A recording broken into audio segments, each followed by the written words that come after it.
레위기 오늘 24번째 시간이고요. 제목은 재물의 안수라는 제목입니다.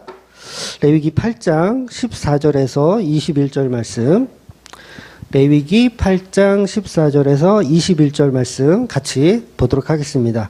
모세가 또 속죄제의 숫송아지를 끌어오니 아론과 그의 아들들이 그 속죄제의 숫송아지 머리에 안수하매 모세가 잡고 그 피를 가져다가 손가락으로 그 피를 제단의 네 귀퉁이 뿔에 발라 제단을 깨끗하게 하고 그 피는 제단 밑에 쏟아 제단을 속하여 거룩하게 하고 또 내장에 덮인 모든 기름과 간 컵불과 두 콩팥과 그 기름을 가져다가 모세가 제단 위에 불사르고 그 숫송아지 곧 그 가축과 고기와 똥은 진영 밖에서 불살랐으니 여호와께서 모세에게 명령하신과 같았더라.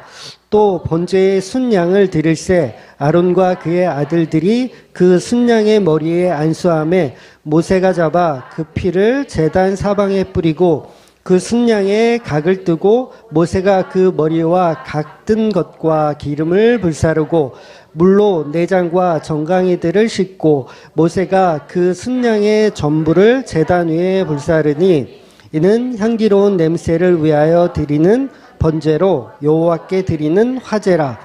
여호와께서 모세에게 명령하신과 같았더라. 아멘. 네, 오늘 본문은 이제 지난주에 이어서 제사장 위임식에 관한 그런 이야기를 계속 쭉 이어서 보고 있습니다. 이제 오늘은 속죄 제사 할 송아지를 이제 끌어다가 아론과 그의 아들들이 그 속죄제 제물에 머리에 안수하고 모세가 송아지를 잡아서 이제 피를 뿌리는 거예요. 그런데 이게 이제 4장에 보면 우리가 속죄 제사를 계속 봤잖아요. 그 내용이 거의 비슷해요. 4장에 나온 거하고 지금 이 8장에 나온 내용이 비슷한데 다른 점이 뭐냐면 오늘 본문에서 이 속죄제사와 다른 점이 뭐냐면 원래는 이 속죄제사는 드리는 자가 양을 가져오고 그 다음에 드리는 자가 머리에 안수하고 드리는 자가 송아지를 때려잡는 거예요. 때려잡는 게 아니라 생명을 취하는 거죠. 생명을 취하는 거예요. 그러니까 본인이 직접 다 해야 돼요. 근데 8장에서는 지금 이 드리는 자가 누구냐면 아론과 아론의 자손들이 드리잖아요. 그런데 이상하게 송아지를 모세가 끌고 와요. 희한하죠? 이상해요. 그리고 아론과 자손들이 안수는 하는데 또 잡는 거는 모세가 또 잡아요. 이상해요. 그러면 이게 교리적 충돌이 일어나요. 교리적 충돌. 마치 우리가 예배 드릴 때 사도신경하고 성시교독을 하고 이렇게 예배 드리잖아요. 찬송가 부르잖아요. 사도신경하고 교독문하고 뭐라고요? 찬송가 부르고 이 순서로 하는데 어느 성경에는 이 순서대로 하라 써 있고 어느 순서에는 그게 막 바뀌어 있는 거예요. 그럼 어떻게 해야 돼요? 뭐에 맞춰야 돼요? 자기 마음이에요. 그래서 이 교리적으로 이런 걸 가지고 이제 난제라 그러는 거예요. 난제. 그래서 교리상 갈팡질팡해요. 마치 야고보서를 우리가 보고 있지만 야고보서와 로마서가 헷갈리게 하죠. 그러니까 로마서에서는 아브라함이 이삭을 바친 것을 믿음이다라고 이야기하고 야고보서는 행함 때문에 칭찬을 받은 거다 이렇게 얘기하는. 로마서는 믿음 때문에 칭찬을 받고 야고보서는 행위 때문에 칭찬을 받고라고 써 있는 거예요. 서로 교리가 달라요. 이거 가지고 진짜로 우리 기독교 내에서는 이거 가지고 막 이단도 생겨나고 봐라 야고보서는 행위라고 되어 있지 않냐. 무조건 행위가 최고야. 그리고 또 로마서 측은 아니다. 믿음만 있으면 된다. 이러면서 교리적인 충돌이 일어나요. 그러니까 여기서 벗어나지 못하면요, 이단이 될 수도 있어요. 그래서 물론 복음적인 내용들을 잘 정리해서 목사 후보생들에게 전달하는 목적으로 교리라는 걸 우리가 만들거든요. 그런데 그 교리 자체는 완벽할 수는 없다는 거예요. 완벽할 수가 없어요. 그러니까 어떤 교회는 예를 들어서 교리를 만들었어요. 무슨 교리를 만들었냐면 주일 성수와 새벽 기도와 11조를 내는 것은 우리 기독교가 반드시 해야 할 교리다. 이렇게 만약에 만들었다고 치자고요. 거기서 벗어나면 막 치리의 대상이 되는 거예요. 그런데 그 교리가 그 교리를 통해서 그걸 안 지켰을 때 이 성도에게 불이익을 막 주잖아요. 교회가. 그러면 그 자체는 그 교리가 옳아요? 주일 성수하고 새벽 기도하고 11조 내는 교리에서 벗어나는 게 그게 옳은 교리예요? 옳지 않은 교리잖아요. 그러니까 이렇게 교리를 인간들이 만들어 놓으면 꼭 실수를 하게 되어 있어요. 그래서 기독교 역사를 보면 수많은 목사님들이 계속 논의와 논의를 거쳐요. 계속 싸움이 있고요. 그러니까 신학 교수들끼리도 서로 견해가 달라서 어떤 교리가 맞다, 어떤 교리가 맞다 계속해서 싸워요. 그래서 우리나라에도 우리나라 한국 장로교회도 1907년에 동노회가 조직되면서 거기에 이제 웨스트민스터 요리문답이라는 것을 우리 교회의 표준으로 삼았어요. 많이 들어보셨죠? 웨스트민스터 요리문답. 그래서 한국 교회의 교리의 표준을 삼고 있어요. 그 밖에도 이제 하이델베르크 요리문답이라는 게 있죠. 그것도 어떤 교리적인 것으로 표준화, 여기서 벗어나면 안 돼 이렇게 만들어 놓은 거예요. 그런데 문제는 이 고백서들이 성경보다 위에 있으면 안 된다는 거예요. 그러니까 성경을 우리가 그동안 잘못 해석하는 부분이 있으면 당연히 고쳐야 돼요. 하이델베르크든 무슨 웨스트민스터든 만약에 잘못된 교리를 갖다가 이걸 정형화했으면 고쳐야 되는 거예요. 근데 고치면 어떻게 돼요? 이단 소리 들어요. 왜냐하면 그게 표준이 되어버렸으니까. 그런데 중요한 건 그건 성경보다 위에 있을 수는 없다는 거예요. 교리 자체는. 그러니까 어떤 사람들은 이 교리를 맹신하는 사람들이 있거든요. 특히 개혁주의 골수분자들은 그 교리에서 벗어나면 막 큰일 나는 줄 알아. 근데 물론 그 교리가 거의 맞다고 봐야 돼요. 거의 맞다고 봐야 돼. 근데 그게 완벽할 수는 없다는 거죠. 그래서 이렇듯 어떤 상황과 맥락에 따라서 성경은요, 약간씩 다르게 표현을 해요. 그러니까 무조건 똑같이 다 적용이 되지가 않아요. 그것을 염두하고 성경을 해석하고 이해해야 된다는 거죠. 그러니까 오늘 본문의 말씀처럼 어쩔 때는 모세가 잡고 어떨 때는 아론이 잡고 막 이게 이 상황에 맞게 해석을 해야 된다는 거죠. 그래서 서로 다른 얘기를 하는 게 아니라 결국은 본질이신 예수 그리스도를 드러내는 성경이라는 거예요. 그러니까 4장도 왜 그렇게 드리냐면 예수 그리스도를 드러내기 위해서 그렇게 드리는 거고 8장도 예수 그리스도를 드러내기 위해서 그렇게 드린다는 거예요. 그래서 로마서가 말하고 싶은 것도 예수 믿으라는 얘기고 야고보서가 말하고 싶은 것도 예수 믿어야 된다는 얘기를 하는 거예요. 결론은 항상 예수 그리스도. 그래서 4장에서 아론들이 소를 잡는데 왜 8장에서는 모세가 소를 잡는 것이냐. 막 어지럽고 난제가 있고 혼란스럽지만 정말 중요한 것은 하나님의 진리는요. 율법으로 다 담을 수가 없어요. 그러니까 하나님의 진리를 율법으로 다 담을 수가 없어요. 그러니까 성경이 부족하다라는 말이 아니라 마치 성경에 기록한 율법을 다 지켜서 구원을 얻을 수 없는 것과 같아요. 그러니까 율법을 다 지켜서 구원을 얻을 수가 없는 것. 그러니까 만약 성경의 율법을 우리 인간이 다 지켜서 구원을 얻을 수 있다면 어떻게 됩니까? 예수님은 필요 없어지잖아요.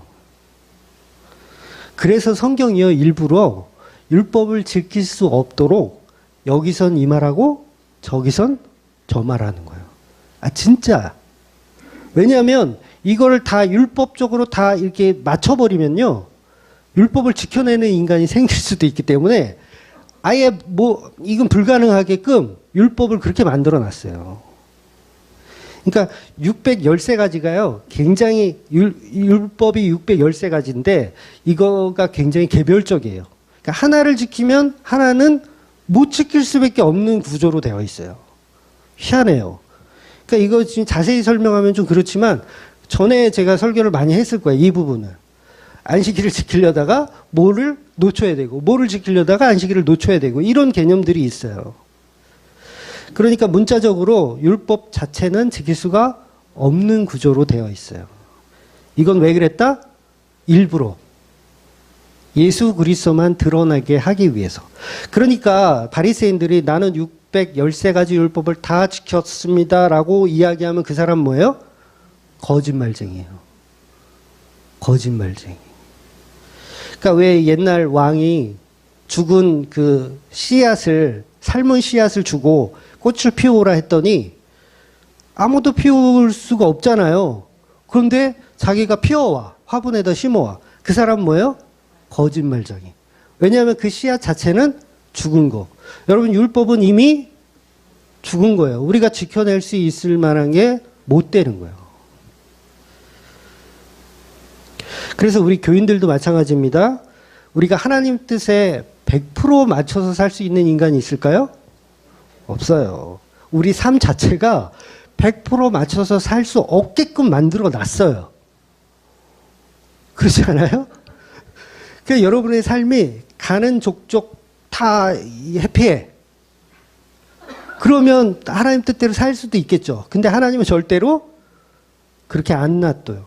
비 오는 날도 있고, 눈 오는 날도 있고, 화창한 날도 있고, 여러 가지 날이 있어요. 그래서 우리는 누구나 하나님 뜻을 거스르지 않고 살 수가 없다는 거죠. 왜냐하면 그렇게 해낼 수 있으면 그건 100% 거짓말장이라는 거야. 그러니까 율법의 구조는 우리가 지킬 수 없는 구조라는 거죠.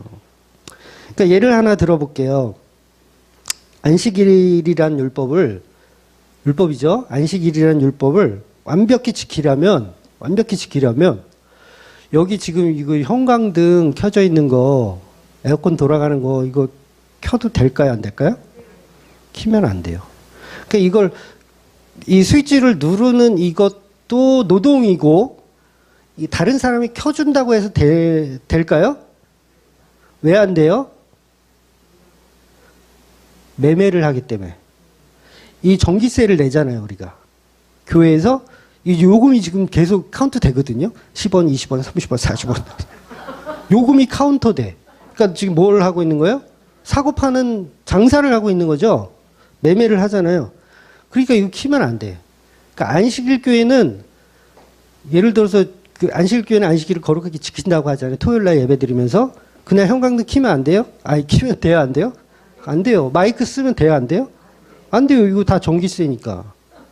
그래서 실제로 그 안식일 교인 중에는 교회 가다가 엘리베이터 있잖아요. 그러니까 엘리베이터 누르면 뭐예요? 노동이죠. 그러니까 못 누르고 있어. 이렇게 서 있어. 다른 사람이 눌러줄 때까지 기다려. 그러면 다른 사람이 눌러줘서 타갖고 이제 예배드리러 올라갔단 말이에요. 그러면 이 엘리베이터도 사실은 공동관리비로 첨부가 되는 거기 때문에 그 자체가 불가능한 거예요. 일요일 날, 아니, 안식일 날, 씻으면 돼요, 안 돼요? 수도세 내야 되잖아. 씻으면 안 돼요. 수도세 내야 되잖아. 씻으면 안 돼. 그러니까 왜 그 안식일 교인들은 미리 사다 놓고 먹는 건 괜찮다 그러잖아요. 미리 사. 근데 수도세는 미리 사는 게 아니잖아요. 그 계속 그 쓰는 대로 이게 올라가잖아요. 매다가. 그러니까 지킬 수가 있어요, 없어요? 율법 자체는 인간이 지킬 수 없는 걸 기록해 놓은 거예요. 누구만 지킬 수 있다? 예수님만 지킬 수 있는 거예요. 그래서 인간은 불가능해요. 그러니까 어제 카페에 우리 당나귀님이 혼돈이라는 제목의 글을 올리셨어요. 약간 그 내용을 잘 모르시는 분은 약간 이게 좀 어렵다라고 생각하실 수 있는데, 이제 저는 이제 그 내용이 무슨 내용인지 아니까 그 밑에다가 이제 댓글을 이렇게 달았거든요. 제가 단 댓글을 좀 소개를 시켜드릴게요. 저 이렇게 댓글을 달았습니다. 우리는 입으로는 자신을 죄인이라고 늘 신앙 고백을 합니다. 그런데 그러던 어느 날 하나님이 그래 너 죄인이야? 너의 죄를 낱낱이 이렇게 들춰요. 하나님이. 그리고 너는 이렇게 죄가 많으니까 이제 너를 십자가에 마땅히 매달아야 되겠다라고 하시면, 그렇게 우리를 폭로해 하시면 그래, 이제 십자가에 널 달겠어 하면 우리는 그때 본성을 드러내죠. 네, 본성을 드러내요. 나보다 더 죄인이 많은데 왜 나를 매다르느냐. 세상에 나보다 더 악한 사람 많다. 왜 나를 달려고 하느냐. 나는 이 세상에 태어난 죄밖에 없다. 아. 선악과를 하나님 만들지 않았냐. 선악과 하나님 안 만들었으면 되는데 그거 만들어서 내가 따먹은 거 아니냐. 하나님 탓하고 하와 탓해요. 누가? 우리는 죄인입니다라고 고백하는 우리가 막상 십자가 앞에 다르려고 하면 우리의 본성을 드러낸다는 거죠.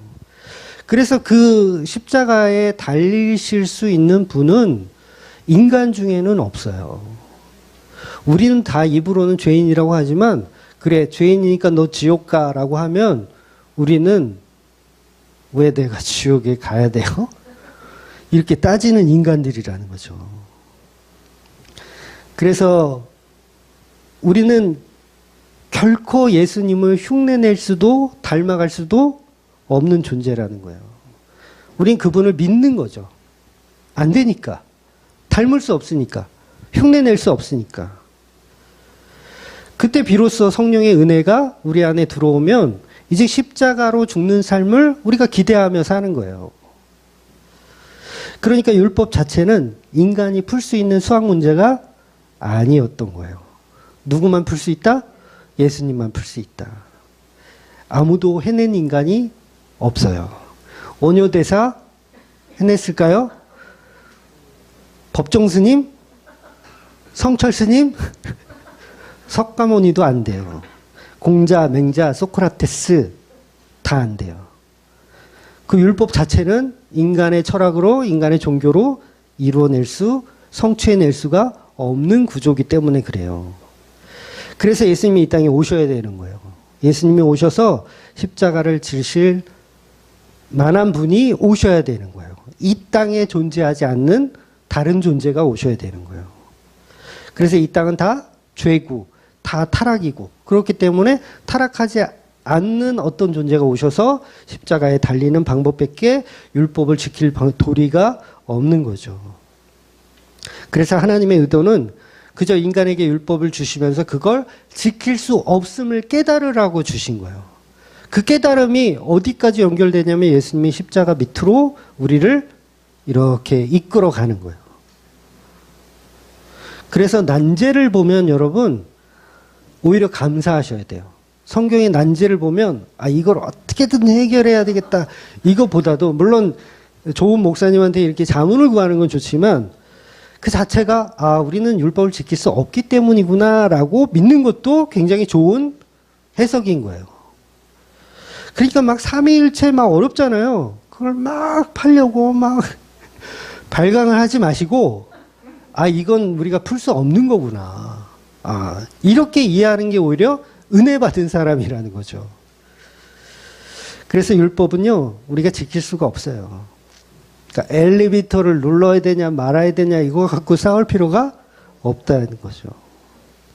수박 한 통이 선물 왔는데 이걸 10조각을 내서 이거를 무게로 달아야 되나 이거 10조각을 해야 될 거 아니에요. 수박한테 11조를 바치려면 예 아닌가요? 그러니까 이런 거 가지고 싸울 필요가 없다는 거죠. 율법으로 구원을 얻을 수가 없기 때문에 율법 자체는 난제이기 때문에 그래요. 그래서 지키려고 해봐야 다 지키면 지옥 가는 거예요. 왜? 거짓말이니까. 다 지키면 지옥 가는 거예요.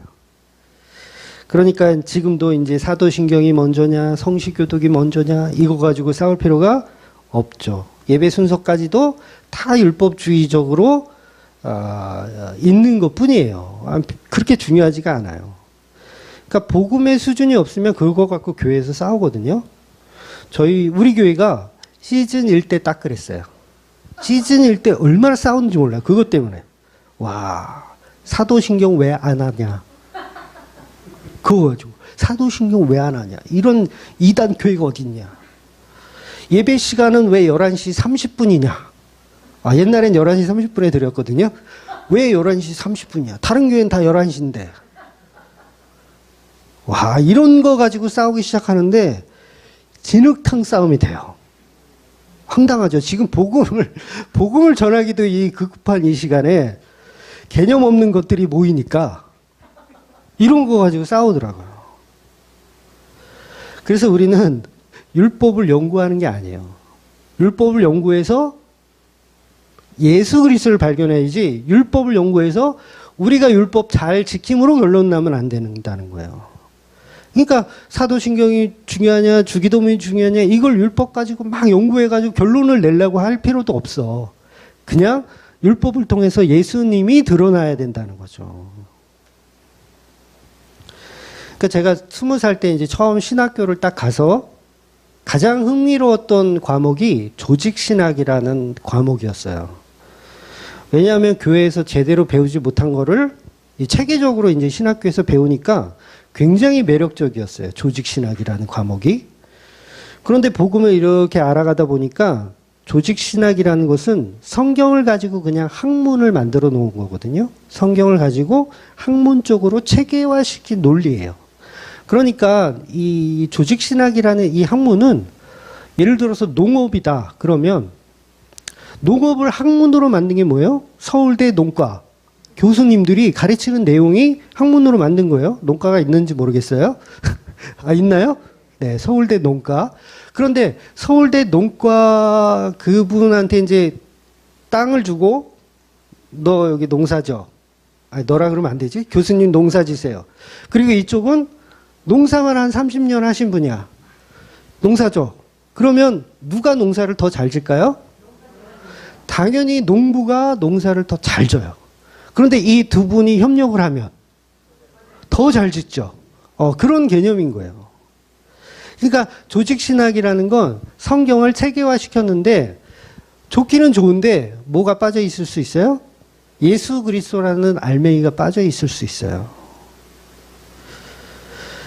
그래서 교리적으로 정의를 내리는 일은 굉장히 위험한 일이에요. 교리적으로 정의를 내리는 일. 정답이 아닐 수가 있는 거죠.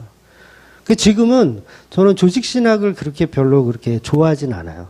좀 이제 바뀌었어요. 약간 지금은 이제 성경신학이 더 관심이 있고 조직신학은 거의 안 봐요. 조직신학 관련된 책은 거의 안 봐요. 그러니까 우리 교회 설교 중에 제자반 강의 있는 거 아세요? 제자반 강의. 그게 조직신학 설교예요. 제자반 강의. 하나님은 누구십니까? 성령님은 누구십니까? 이렇게 나온 과목이 있어요. 그것 중에서 그 조회수 거의 100만 가까이 가고 있는 95만인가 그 11조 설교 있죠. 그것도 그 설교들 중에 하나예요. 네, 설교들 중에 하나. 그게 조직신학에 관련된 내용들인 거예요. 그래서 이런 난제들을 한 방에 해결할 수 있는 게 바로 예수 그리스도로 연결하면 된다는 거죠. 그럼 다 해결이 되는 거예요. 근데 율법을 율법 가지고 막 연결하면 해석이 돼요? 안 돼요. 율법은 예수 그리스도를 드러내는 역할만 하는 거예요. 그러니까 율법끼리는 난제가 당연히 있을 수밖에 없고 그것 때문에 싸울 필요는 없다는 거죠. 그래서 오늘 본문 역시 제물이신 예수님이 드러나는 것이 목적이지 율법의 순서나 어떤 모세의 행동, 아론의 행동 자체는 그렇게 중요한 내용은 아니라는 거죠. 물론 저도 이 레위기서의 각종 제사법들이 정말 얼마나 복잡해요. 저 읽으면서 저도 복잡해요. 이게 여기서는 이랬는데 저기서는 다르네. 피는 또 언제 뿌리는 거야? 7번 뿌리라는데 다른 데는 몇 번 뿌리지? 이거 다 찾아가지고 하려면 어떻게 될까요? 하기 싫어져. 나 야고보서만 강의할래. 나 레위기 너무 어려워. 근데 이걸 다 외우고 다닐 필요가 없잖아요. 그때 찾아보면 돼요. 그러니까 그런 숫자 노름의 정신을 팔릴 필요는 없어요. 제가 레위기 강의를 지금 쭉 하고 있지만 간혹 실수한 것도 있을지도 모르겠어요. 아직까지는 모르겠는데 실수한 게 있다 그래도 눈 감아 주세요. 그래서 외울 필요는 없다는 거죠. 그러니까 기억력이 안 좋거든요, 제가. 머리는 되게 좋은데 기억력이 안 좋아. 그래서 시험을 보면 점수를 못 받아. 희한해요. 친구들하고 고등학교 때 공무원 시험 본다고 독서실 다니면서 과외한 적이 있어요. 아니, 과외죠. 과외를 받은 적이 있어요. 친구 셋하고. 그런데 항상 공부를 딱 하잖아요. 그럼 항상 제가 1등이야. 공부를 하면, 공부할 때 이제 가르치는 우리 형이 있었거든요. 그 형이 셋을 가르치는데 항상 제가 우수한 거예요. 혜원이는 다 알아. 이렇게 뭘 하면 탁 알아. 근데 시험만 봤다 하면 3명 중에 꼴찌야. 희한하죠? 왜 그러냐면 기억력이 없더라고요, 제가. 그래갖고 기억력이 없으니까 왔던 사람도 처음 오셨죠? 제가 이러죠. 우리 교회 한 3번, 4번 왔는데도 제가 처음 뵙는 것 같은데요. 그러면 아닌데요. 많이 왔는데요. 기억력. 머리가 좋은데 기억력은 없다는 거. 그래도 기억력 없으면 어떻게 해라? 찾아보면 된다. 성경을 찾아보면 된다. 그래서 지난주에 말씀드린 대로 아론은 제사장이 될 자격이 없잖아요. 그 자격을 누가 가지고 있냐면 모세를 통해서 하나님이 가지고 있는 거예요. 그러니까 모세가 그 자격의 본질인 거죠. 또 모세가 가지고 온 그 희생 제물도 모세가 가지고 왔으니까 그 속죄제의 그 피가 아론과 그의 아들들에게 자격을 주는 거예요. 제사장의 자격을 모세가 가져온 피가 자격을 주는 거예요. 그러니까 이 개념 자체가 우리는 자격이 없는데 외부에서 다른 세상, 다른 차원의 공간에서 그 가치라는 송아지가, 그 가치라는 예수 그리스도가 우리를 뚫고 들어오는 거죠. 그러니까 우리가 준비하는 게 아니에요. 우리가 피를 준비하는 게 아니라 이 세상에 존재하지 않는 가치가 우리 안에 들어오는 거. 이게 지금 8장의 설명인 거예요. 근데 4장은 조금 다르게 얘기하는 거죠. 우리의 속죄, 우리가 십자가에 죽어야 된다. 이렇게 표현하는 거라면 8장은 외부에서 들어오는. 그러니까 이 제사장의 개념이기 때문에 더 확실하게 표현하는 거예요. 그래서 우리가 제사장이 될 수 있다라는 건 외부에서 예수 그리스도가 우리 안에 뚫고 들어왔기 때문이다라는 거죠. 그래서 성경을 달달 외워서 시험 봐서 이 구원을 주는 게 아니라 얼마나 다행인지 몰라. 아마 여기 계신 분들하고 제가 시험 치면 저 꼴찌 할 것 같아요. 꼴찌. 맨날 까먹어. 외우는 게 없어. 성경 구절을 외우는 게 없어. 갈라디아서 2장 20절. 집사님이 갈라디아서 2장 20절 딱 그러는데 뭔지는 알아. 그 구절이 뭔지는 알아. 뭔지는 아는데 이 1.1획도 틀리지 않고 쭉 외우잖아요. 보통 목사님들은 내가 그리스도와 함께 십자가에 못 박혔나니 이렇게 쭉 나오잖아요. 저는 생각이 안 나. 다른 성경 구절도 마찬가지예요. 이게 얼마나 은혜인지 몰라요. 도토리가 될 수 있는 은혜. 그래서 송아지 머리에 모세가 안수하는 것이 아니라 아론과 그의 아들들이 송아지 머리에 안수합니다. 즉 저와 여러분에게 성도라는 자격은 이렇게 우리가 예수님 머리에 안수하여서 그를 죽여서 받게 되는 거예요. 피를 받게 되는 거죠. 그래서 안수한다는 건 죄를 담당하게 한다라는 의미거든요.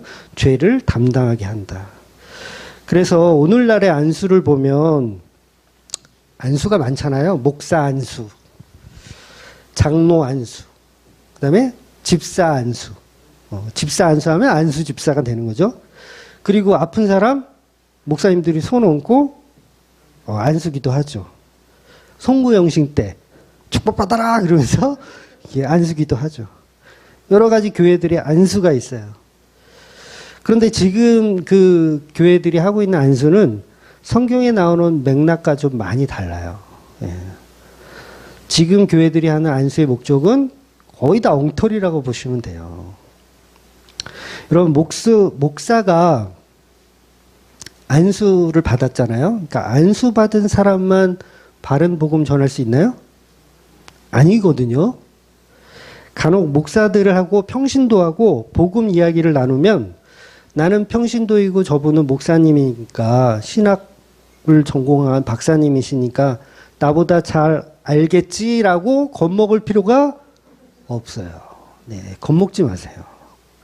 어차피 제가 늘 말하지만 대한민국 목사 안수증은요, 민간 자격증이에요. 민간 자격증. 그러니까 신대원 3년 다니면, 졸업하면 한 몇 개월 강도사 생활하고 한 1년 정도 강도사 생활하면 딱히 문제가 없으면 주는 게 목사예요. 목사 자격증이에요. 그러니까 말이 3년이지 방학이 있잖아요. 또 방학 빼면 1년 6개월 배우는 거예요. 놀랍지 않아요? 1년 6개월을 배워요. 1년 6개월이면 성경 1독하면 끝이야. 아닙니까? 2독은 하나? 맘먹고 하면 뭐 3독도 하겠죠? 1년 6개월 공부하는 거예요. 뭐가 되려면? 목사가 되려면. 그러니까 옛날에는 안 그랬어요. 옛날에는 신대원을 합격하기가 힘들었기 때문에 대학을 무조건 신학교 4년제를 나와야 신대원에 합격했어요. 근데 지금은 신대원이 사람이 없잖아요. 모집이 안 되잖아요. 그러니까 전공이 달라도 대학은 심리학과를 나왔어. 그래도 신대원에 들어갈 수가 있어요? 없어요? 있어요. 왜냐하면 사람이 없으니까. 그래서 요새는 전공이 달라도 신대원에 다 들어가요. 그럼 뭐예요? 1년 반 공부하고 목사님 되는 거예요. 1년 반 공부하고. 그러니까 왜 그 목사님들 그러잖아요. 요새 뭐 군소교단이 뭐 6개월 만에 뭐 안수 준다 막 그러면서 막 손가락질하고 욕하잖아요. 근데 별 차이 없는 거예요. 따지고 보면 6개월이나 1년 6개월이나 뭐 차이가 있어요. 그러니까 누가 누구를 욕할 상황도 아닌 거죠. 그러니까 목사라는 타이틀 자체가 대단하다 안 대단하다? 안 대단하다. 어차피 성경에 목사라는 단어도 안 나와요. 네, 목사라는 단어도 안 나옵니다. 그냥 기독교, 현재의 기독교들이 그냥 합의해서 만들어 놓은 거예요. 그냥 교회의 리더자. 이렇게 세워 놓은 거예요. 그냥 민간 자격증이죠. 그렇다고 목사를 뭐 개무시하라는 얘기는 아니고요. 개무시하라는 게 아니라 그 중에는 진짜 성령님이 이끌어 가시는 진짜 목사님도 계시죠. 근데 대부분이 사꾼이라는 거예요. 그냥. 그래서 목사는 학교에서 배우는 게 아니라 목회를 학교에서 배우는 게 아니라 목회를 하면서 배우는 거예요. 계속 연구하고 성경을 공부해 가면서 배우는 거예요. 근데 공부 안 하는 목사들이 있죠? 그 사람은 저는 자격 없다고 봐요. 계속 공부해야 돼. 왜냐하면 1년 6개월 배워봤자 뭘 얼마나 배웠겠어. 성경 1독이나 했겠지. 응? 결국 무슨 말이냐면 목사만 특별한 종이 아니라는 거예요. 그건 옛날 사도들 시대의 말이고 지금은 다 똑같습니다. 다 직분만 다른 거지. 그러니까 복음을 알고 복음으로 사는 사람들이 진짜 주의 종이에요. 그 타이틀이 주의 종이 아니라. 그래서 교회는 직급이 깡패가 아닙니다. 직급이 깡패가 아니에요. 저도 목사지만 복음을 잘 전하시는 집사님이 있으면 저도 배워요. 그 집사님한테 저도 배웁니다. 그래서 사석에서 교제할 때도 제가 이제 어떤 멋진 해석을 듣잖아요. 그럼 그런 경우가 있어요. 제가 집사님 그거 나 설교 때 써먹어도 돼? 저 그렇게 얘기하잖아요. 집사님 그거 설교 때 나 써먹어도 돼? 왜? 내가 배운 거예요, 지금. 내가 모르는 어떤 새로운 걸 배운 거예요. 그래서 목사는 특권이 아니라는 거죠. 다 똑같이 우리는 배워야 되고 다 똑같이 우리는 예수 그리스도의 복음을 전할 의무와 사명이 같이 있는 거예요. 그러니까 목사가 알아서 하겠지? 이거 아니에요? 같이. 그래서 교제가 필요한 거예요. 계속 나누는 거죠. 그래서 안수라는 것은 죄의 전가를 뜻하는 것이고 또 연합을 뜻하기도 해요. 죄를 전가하는 거, 또 그와 연합하는 걸 뜻합니다. 그래서 예수님이 죄인들에게 안수하실 때 병을 낫게 하시잖아요. 그건 뭡니까? 그 죄를 이렇게 사하는 개념인 거예요. 사하는 개념. 그러니까 연합하는 개념인 거예요. 그것도. 그래서 바나바와 바울도 교회에서 안수를 받고 사역을 하거든요. 그거는 완벽하게 성령께서의 관리한다라는 의미지 어떤 그게 손에서 뭐 기운이 나가서 바울이나 바나바가 이렇게 이 사도로서 일을 할 수 있는 거는 아니라는 거예요. 그래서 안수는 사람에 따라서 해도 되고 안 해도 되기도 해요. 그러니까 무조건 안수 집사가 되어야 하는 건 아니에요. 평생 서리 집사로도 얼마든지 똑같은 사역을 할 수 있어요. 실제로 그 성경에는요, 그 예수님의 제자들, 예수님에게 안수 기도를 받았을까요? 그거 모르는데, 성경에는 없어서 모르는데, 제가 봤을 때 정황상 보면 안 받았어요. 그러니까 무조건 안수를 받아야 목사가 되는 게 아니에요. 이해가 되셨어요?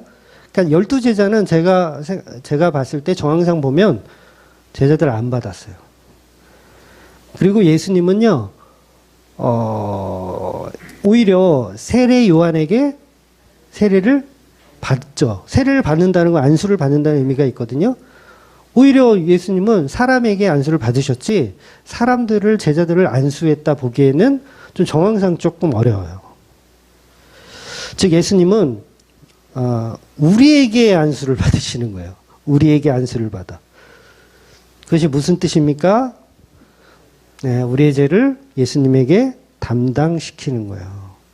왜? 우리는 율법으로 의에 이를 수가 없으니까 죄인입니다를 고백하는 거예요. 율법을 지킬 수 없으니 죄인입니다. 그래서 예수님을 믿습니다라는 의미가 이 안수의 의미인 거예요. 그래서 송아지를 데려오면 그 송아지가 누굽니까? 예수님이잖아요. 그 머리에 안수하고 그 죄사함을 받는 거예요. 그래서 복음만이 진리라는 거죠. 오직 복음만이. 율법으로 지켜내는 게 아니라 오직 복음으로 예수 그리스도의 십자가만이 은혜가 되는 거예요. 저는 이 말씀이 아주 흔하고 기초적인 말씀이잖아요. 그런데 이 말씀이 정말 은혜예요. 다른 게 은혜가 아니더라고요. 저와 여러분은 늘 죄에 짓눌려서 살잖아요. 죄에 짓눌리지 않습니까? 복음을 안다고 하면서 늘 마음으로는 죄를 짓고, 그것도 모자라서 입으로도 죄를 짓고, 그것도 모자라서 행동으로도 죄를 짓고, 이제는 용서받는 것도 사치 아닙니까? 어디서 용서를 또 받으려고. 그러니까 우리는 용서 안 해줘도 할 말이 없는 존재까지 내려가야 된다는 거예요. 근데 하나님은 또 그 용서의 길을 늘 열어놓으셨네? 그게 예수님의 보혈이죠. 우리는 늘 예수님의 머리에 그래서 손을 얹고 안수를 하는 거예요. 죄를 짓는 거예요. 예수님 뭐라 그러십니까? 우리 죄를 져 10번 져요. 100번 져요. 근데 예수님 뭐라 그러냐면 7번씩 70번이라도 용서하라고 가르치죠. 이건 무슨 뜻이에요? 우리 보고 그렇게 하라는 게 아니라 예수님 내가 그렇게 십자가로 너희들을 용서했다라는 얘기를 하시는 거예요. 그러니까 본문의 이 속죄제는 은혜가 될 수밖에 없죠. 왜? 우리는 늘 실수하고 늘 잘못하고 늘 죄 가운데 살아가니까. 15절에 보면 모세가 그의 피를 가져다가 손가락으로 그 피를 제단의 네 귀퉁이 뿔에 발라 제단을 깨끗하게 한다고 기록하고 있어요. 여러분, 제단을 깨끗하게 한다는데 그 앞절에 보면 11절에 보면 관유를 가져다가 성막과 그 안에 있는 모든 도구들에 발라요. 그러면 거룩하대요. 그러면 이상하잖아요. 11절에 거룩하대. 끝 아닌가요? 거룩하면 됐잖아요. 근데 왜 15절은 또 거기다가 피를 발라서 또 깨끗하대? 거룩한 거에 피를 발라 깨끗하다? 이상하지 않아요? 이미 거룩한데 고기를 또 뭘 더 거룩하게 해? 이미 깨끗한데 뭘 더 깨끗하게 해? 그러니까 우리가 제단이에요. 더러워요. 예수 믿는다고 해놓고 돌아보면 더러워요. 예수 믿어서 나는 거룩하다 하지만 돌아보면 더러워요. 또 발라야 돼, 피를. 이게 지금 제사장이 위임식이잖아요. 한 번 깨끗해지는 게, 관유를 발라서 깨끗한가 했더니 아니야. 또 피를 또 발라야 돼. 여러분 이 말씀이 이해되셔야 돼요. 우리는 그러니까 두원파에서 말하는 한 번 거룩하면 영원히 끝나. 우리는 해피해. 이거를 이단이라고 하는 거예요. 우린 계속 더러워요. 물론 예수님의 피는 단번에 우리를 구원할 능력이 있지만 그걸 우리에 적용할 때는 우리는 날마다 죄인으로 계속 예수님의 피가 필요한 존재로 살아가는 거예요. 어제 믿었으니까 오늘 안 믿어도 된다? 이게 될까요? 안 돼요. 어제 밥 먹었다고 오늘 안 먹어도 될까요? 안 돼요. 계속 먹어야 돼요. 그래서 어제 예배했으니까 오늘은 예배 안 드려도 된다? 될까요? 다음 주에 볼 거야, 내가. 이번 주에 예배 드렸으니까 다음 주에 예배 안 드려도 된다? 네. 추석이니까 봐줘야 되나? 설날이구나. 내가 이래서 빵점을 맞아요, 늘. 네. 그래서 결국은 뭐냐면 모든 성결의 완성은 예수님의 피밖에 없다는 거예요. 그래서 예수님의 피를 먹고 마셔라. 한 번 먹고 배부를 수가 없어요. 매번 배고파요. 그래서 우리가 구원은 십자가로 단번에 이루어지만 매일 예수님이 필요한 존재로 살아가야 된다는 거죠.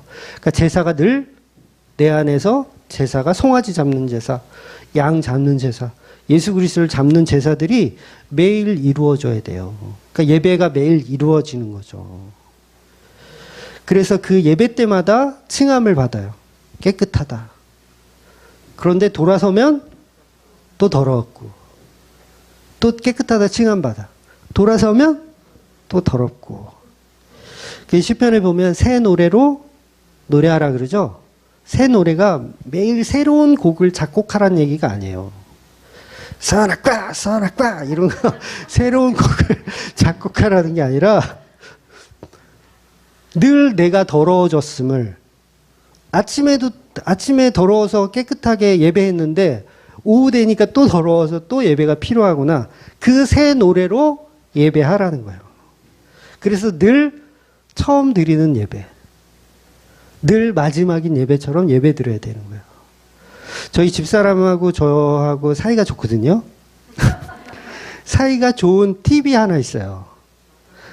아니, 그게 아니에요. 그러니까 여자들은 뺄게요. 남자의 이상형 뭔지 아세요? 남자들의 이상형? 처음 본 여자. 제가 늘 하는 멘트가 있어요.